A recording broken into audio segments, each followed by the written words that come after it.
네, 직무에 대한 중요성이 갈수록 더 커지고 있는데요. 이번 코너에서는 직무에 관한 모든 것을 살펴보는 시간입니다. 지피지기 100점 100승 시간입니다. 네, 류정석 대표님이 계속해서 수고해 주시겠고요. 네. 오늘은 어떤 직무를 구체적으로 소개해 주실 건가요? 네, 오늘은 물류에 대해서 말씀드리겠습니다. 물류, 예. 물류랑 유통이랑 많이들 좀 헷갈려 하시더라고요. 네, 사실 저도 처음에는 헷갈렸었습니다. 예전에 한 10년 전에 많이 헷갈렸었고요. 그래서 유통하고도 헷갈려하고 있고 그다음에 종합상사에서 하는 일하고도 헷갈려하고 있고 또 어떤 친구는 물어보니까 물류, 택배만 단순하게 생각하는 친구들도 있어요. 그래서 오늘 그 물류라는 거에 대해서 좀 짧지만 좀 구체적으로 알려드리려고 나왔습니다. 네. 좋습니다. 물류하면 이제 저는 SCM이라는 단어를 좀 많이 들어봤어요. 이게 SCM이 한 과정이다라고 보면 되는지 물류의 정의부터 좀 구체적으로 살펴볼까요? 일단 물류나 구매나 생산관리나 영업활동이나 모든 게 다 SCM 중에 하나입니다. 그래서 SCM이라는 거 정의 자체가 어떤 수요와 공급에 걸친 전반적인 프로세스를 말하는 거고요. 그러다 보니까 이제 기업이 제품을 생산해서 그 원재료 생산하기 위해서 어떤 원재료를 수급하고 생산하고 또 물류를 통해서 그 고객사까지 안전하게 배송을 해주고 그래서 거기서 수익을 내는 전반적인 프로세스를 말씀드리는 거죠. 그렇군요. SCM이 뭐의 약자인가요, 그러면? 서플라이 체인 매니지먼트고요. 요거에 대해서는 다음 주 요 시간에 그동안에 배웠던 생산 관리, 그다음에 구매, 그다음에 개발, 품질, 물류, 영업 이런 걸 아울러서 전반적인 SCM 프로세스에 대해서 제가 한번 다시 설명을 드리겠습니다. 좋습니다. 자, 그럼 한 기업에도 이제 물류 담당이고 물류를 대행해 주는 곳이 따로 있다라고도 말씀을 또 해주셨는데 물류 프로세스부터 우리가 좀 살펴보면 좋을 것 같아요. 예, 일단은 물류라는 거는 이제 기업에서도 실제로 하고 있고 좀 전에 우리 박서진 아나운서께서 말씀드린 것처럼 대행업체, 즉 서드 파티 로지스틱스라고 해서 3PL 업체에서 하고 있습니다. 그래서 이제 이쪽 프로세스에 대해서 말씀드리게 된다 그러면은 일단 공급자로부터 소비자까지 가는 모든 단계에 걸쳐서 물동하고 정보의 흐름을 책임지는 역할을 하는 거고요. 그러다 보니까 이제 배송 그리고 하역, 그러니까 예를 들어서 배에서 내리고 올리고 하는 그런 하역, 그다음에 창고에서 보관하는 그런 배송과 하역과 보관 등에 관련해서 전반적인 흐름을 물적 유통뿐만이 아니라 시스템을 통해서 실시간으로 관리하는 업무라고 말씀드릴 수가 있습니다. 그러다 보니까 이제 기업에서 또는 3PL에서 가장 중요한 부분이 물류비를 절감시키는 부분, 그게 가장 많이 신경을 쓰고 있고요. 그다음에 창고 운영을 하면서 그 재고를 효율화시킬 수 있는 방법, 그다음에 그런 전반적인 시스템을 제대로 효율화시킬 수 있는 이런 것들에 대해서 많이 노력을 하고 있습니다. 굉장히 여러 가지 일을 책임지는 만큼 참 고충도 많은 직무가 아닐까 생각이 듭니다. 실제로 어떠한 일들을 맡고 있는 거죠, 그러면? 예, 아무래도 이제 점점 아마 여러분들이 좀 많이 관심을 두셔야 되는 부분이 그 올해 대한상공회의소가 그 인크루트하고 해서 같이 조사한 결과 올해 상반기에 가장 그래도 다른 직군들은 많이 좀 채용 니즈가 적어지고 있는데 이 물류하고 유통 쪽은 점점 채용 니즈가 좀 올라가고 있다고 합니다. 그래서 3PL 업체들, 그러니까 예를 들면 뭐 버만 판토스라든지 CJ 대한통운이라든지 DHL이라든지 이런 회사들에 대해서 하고 있는 그 3PL에서 업무를 크게 좀 세 가지로 나눠보겠습니다. 첫 번째 하는 게 이제 그 계약 물류. 그래서 컨트랙트 로지스틱스라고 그래서 기업으로부터 예를 들어서 삼성전자로부터 우리가 어떤 물동량에 대한 거를 위탁을 받는 거죠. 그래서 위탁을 받아서 전체적으로 운영을 하는 계약 물류, 보통 CL이라고 얘기를 합니다. 그런 업무가 있고 그다음에 국제 물류로 해서 포워딩이라는 업무가 있습니다.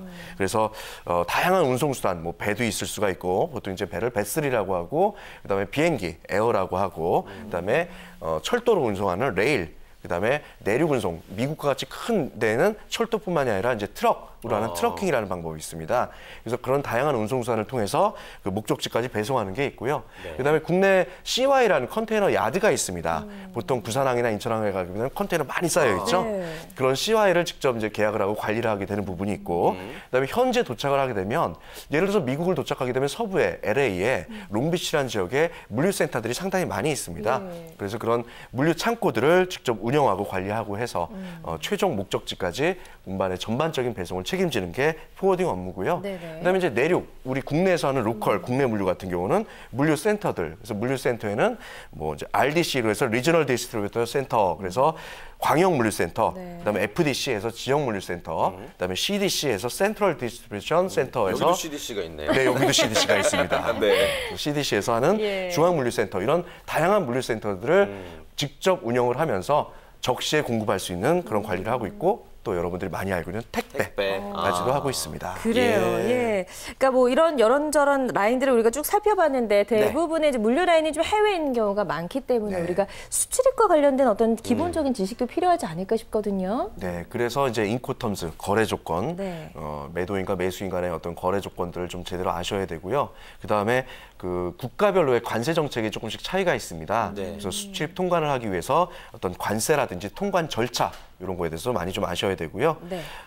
전반적으로 여러분들이 그래서 물류관리사라든지 CPIM 같은 거를 좀 준비를 해놓으시면 좋고, CPIM이 여러 단계가 있지만 그중에서 가장 베이직이 되는 BSCM이라는 것까지만 해도 좀 공부를 해두시면 여러분들이 물류업계라든지 물류 직무로 진출을 하실 때 많이 도움이 되실 겁니다. 그렇다면 개인적으로 물류 담당자들에게 필요한 능력, 역량 어떤 부분이라고 보세요? 일단 빠른 상황 대처 능력이 상당히 중요합니다. 그래서 실제 배가 떠나가다가 뭐 해적을 만나서 갑자기 배가 어떻게 될 수도 있는 거고요. 갑자기 무슨 자연재해를 만나서 배가 뒤집어질 수도 있습니다. 그럴 때 그 거래 조건에 따라서 어떻게 뭐 인슈어런스, 보험 처리를 한다든지 그런 부분들을 좀 다양하게 처리해야 되기 때문에 그런 상황 대처 능력이 상당히 중요하고요. 그 다음에는 이제 물류 프로세스 전반적인 걸 운영을 해야 되기 때문에 기획력도 중요하고, 또 이제 물류 중에서도 물류 영업이 있습니다. 그렇기 때문에 이것도 똑같이 영업이에요. 내가 어떤 실제 상품을 갖고 영업을 하는 게 아니라 우리의 물류 프로세스를 갖고 기업을 직접 찾아가서 안전하고 신속하고 그다음에 정확하게 배송을 시켜주겠다는 거를 제대로 어필할 수 있는 설득력, 이런 부분도 상당히 중요합니다. 그렇군요. 자, 계속해서 카더라 통신 한 가지 정도 좀 알아볼까 하는데 아까 잠깐 얘기가 나오긴 했어요. 정답을 알 수 있을 것 같은데 한번 여쭤보겠습니다. 그래도 물류 담당자는 천재지변 등의 리스크까지 고려해야 한다. 맞습니다. 맞죠? 네, 맞고요. 그래서 항상 플랜 B를 항상 머릿속에 갖춰놔야 됩니다. 그렇군요. 어떤 상황이 생길지 모르니까. 좋습니다. 자, 그럼 마지막으로 물류 담당자를 지원하는 취준생들을 위해서 어떤 회사가 있는지, 또 어떤 준비를 하면 좋은지 한번 종합적으로 조언해 주실까요? 여러분들 그 삼성 SDS 하면 대부분이 그냥 ICT 회사라고 알고 계시죠? 요즘은 이제 모든 물류 기업들이 3PL을 떠나서 4PL이라는 얘기를 합니다. 3PL이 제3자, 그러니까 그 화주와 그다음에 고객사와 이걸 대행해주는 나 포함해갖고 3자였는데 이제 거기 IT가 포함됩니다. 그래서 삼성 SDS에서도 물류 사업 부문이 상당히 큰 역할을 하고 있고요. IT를 기반으로 한 그 물류 이런 거를 많은 SDS뿐만이 아니라 뭐 CJ 대한통운, 범한 판토스 이런 데서도 하고 있고, 또 외국계 회사로는 뭐 DHL 이런 데서 있을 수가 있고, 해운업으로 출발했던 한진해운 같은 데에서도 한진 로지스틱스라는 거를 원래 미국 법인을 국내로 들여와서 이 물류를 많이 지금 인원들을 채용하고 있습니다. 그렇군요. 네, 좋습니다. 또 생방송 시간 맞춰주시느라고 짧은 시간에 정말 엄청난 정보를 오늘 전해주셔서 감사드립니다. 다음 주엔 좀 여유 있게 저희가 또 질문 많이 드려볼게요. 네, 다음 주엔 또 SCM 얘기하면서 물류 관련돼서 좀 더 구체적으로 말씀드리겠습니다. 알겠습니다. 오늘 고맙습니다. 고맙습니다.